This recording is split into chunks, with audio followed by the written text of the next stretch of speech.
شادی کرنا یہ انسان کی فطرت ہے. ہر مرد کے اندر عورت کی خواہش پیدائشی ہے.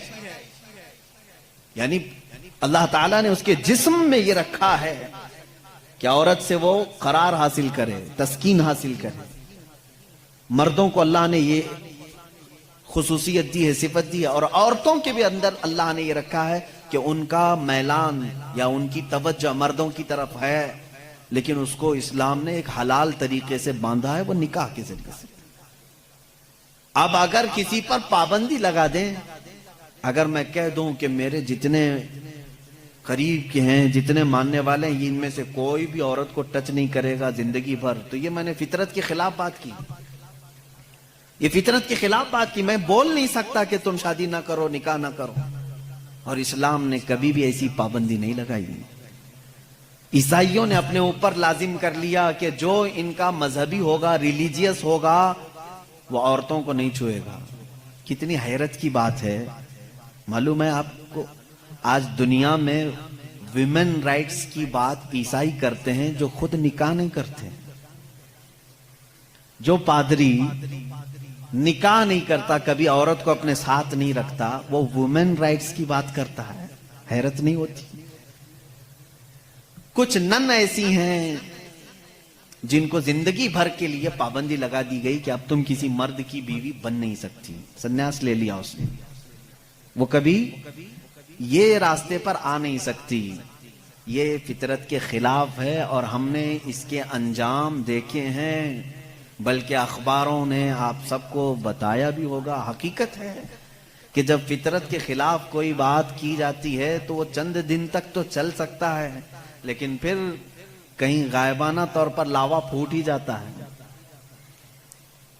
اور اس کا انجام دیکھا ہے کہ کئی چرچ ایسے نکلے جہاں پر راہبوں نے نن اور دوسرے آنے والے بھکتوں کو ہی نہیں بخشا. یہ حالات ہوئے ہیں. اس کی وجہ یہ ہے کہ فطرت کے خلاف یہاں پر حکم دیا، یا انہوں نے خود اپنے آپ کو اس طرح کا کیا. اسی طرح سے بعض دوسرے مذاہب میں بھی سنیاس لینے کے جو طریقے بتائے گئے ہیں، اسلام اس کا قائل نہیں ہے. اسلام معاشرتی مذہب ہے، سب کے ساتھ رہ کر کے جینے والا مذہب ہے. اگر دنیا کو ترک کرنے کا مطلب یہ ہوتا کہ انسانوں میں نہ رہا جائے، تو کبھی رسول کریم صلی اللہ علیہ وسلم مدینے جیسے شہر میں رہتے ہی نہیں، جنگل میں جا کر کے رہتے ہیں، کنارہ کشی اختیار کر لیتے. لیکن اسلام معاشرتی مذہب ہے، یعنی لوگوں کے درمیان رہنے کا مذہب ہے، دین ہے. ہم سنیاس نہیں لیتے. ایک صحابی، 3 صحابہ حضور صلی اللہ تعالی علیہ وسلم کے حجرے کے باہر کھڑے ہو کر کے یہ باتیں کر رہے تھے. حضور صلی اللہ علیہ وسلم رات کو عبادت کے لیے کھڑے ہوتے تو آدھی رات گزر جاتی تھی. تو تینوں نے دیکھ کر کے کہا یہ تو بخشے ہوئے ہیں، یہ معصوم ہیں، ان سے کوئی خطا نہیں ہوئی، اس کے بعد اتنی عبادتیں ہیں ان کی، ہم جیسوں کو تو کیا کرنا چاہیے، بڑی عبادت کرنی چاہیے جب رسول اتنی عبادت کر رہے ہیں. تو ان تینوں صحابہ میں سے تینوں نے کیا کیا جانتے ہیں؟ ایک نے یہ اس دن وعدہ کر لیا، آج کے بعد سے میں کبھی کسی عورت کے پاس جاؤں گا ہی نہیں، زندگی بھر کے لیے عورت کے قریب نہیں جاؤں گا. دوسرے صحابی نے کہا آج کے بعد سے میں کبھی رات کو سوؤں گا ہی نہیں، پوری رات کھڑا رہوں گا. تیسرے صحابی نے کہا آج کے بعد سے میں کبھی کھاؤں گا ہی نہیں، دن میں بھی اور رات میں بھی روزہ رکھوں گا. رسول کریم صلی اللہ تعالی علیہ وسلم اندر سے سن رہے تھے، باہر تشریف لائے ہیں، اور میرے آقا صلی اللہ تعالی علیہ وسلم نے پوچھا تم میں سے کون کون ہے جو یہ باتیں کر رہا تھا؟ وہ صحابہ نے کہا کہ یا رسول اللہ صلی اللہ علیہ وسلم، ہم نے آپ کی عبادتوں کو دیکھ کر کے یہ کہا، جب آپ سید الانبیاء ہیں، معصوم ہیں، آپ اتنی عبادت کرتے ہیں تو پھر ہماری عبادت کا حال کیا ہونا چاہیے؟ ہمیں بہت زیادہ عبادت کرنے کی ضرورت ہے، اس لیے ہم نے ایسے ایسے عہد کیے. میں نے کہا ہے کہ آج سے میں عورتوں کو چھوؤں گا نہیں، کبھی کسی کے قریب نہیں جاؤں گا، نکاح کر کے بھی نہیں جاؤں گا. دوسرے نے کہا میں نے یہ کہا ہے کہ رات کو سوؤں گا نہیں. تیسرے نے کہا میں نے یہ کہا ہے کہ آج کے بعد سے کبھی کھاؤں گا نہیں. اللہ کے نبی صلی اللہ علیہ وسلم نے فرمایا اسلام یہ نہیں ہے، اسلام یہ نہیں ہے. میری سنت پر اگر عمل کرنا چاہتے ہو تو میں اللہ کی عبادت کا بھی حق ادا کرتا ہوں اور عورتوں کا بھی حق ادا کرتا ہوں. میں نے اپنی رات کو تقسیم کر رکھا ہے، بیویوں کے لیے بھی حق ہے اور اللہ کی عبادت کا بھی حق ہے.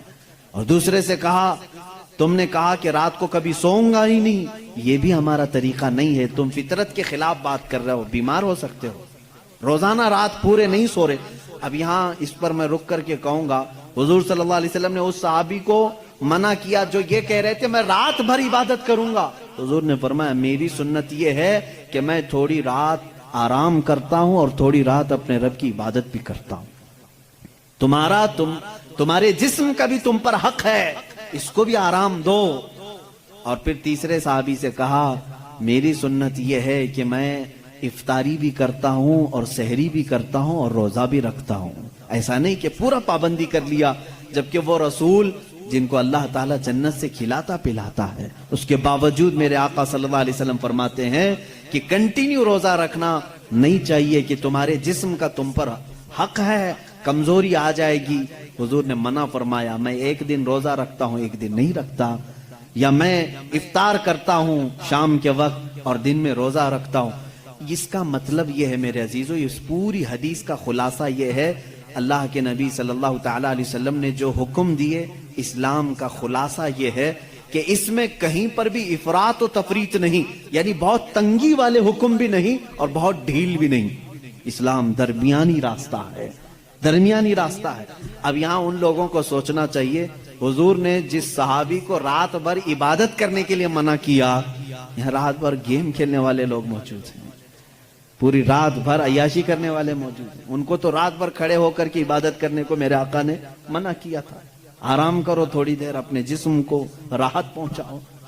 اس طرح سے اسلام کی یہ خصوصیات ہے کہ اسلام انسان کی فطرت کے عین مطابق ہے، اسلام کی فطرت کے مطابق ہے. اسی لیے قرآن کہتا ہے لا یکلف اللہ نفسا الا وسعها. میں آج چیلنج کرتا ہوں، ایک ایسا حکم لا کر کے دکھا دو، ایک ایسا حکم اسلام میں کہ جس میں ایسا لگتا ہو کہ یہ انسان کے لیے بھاری ہے. ایسا نہیں ہونا چاہیے، ایسا نہیں ہونا چاہیے تھا. اسلام نے اپنے ماننے والوں پر یہ پابندی کیوں لگائی؟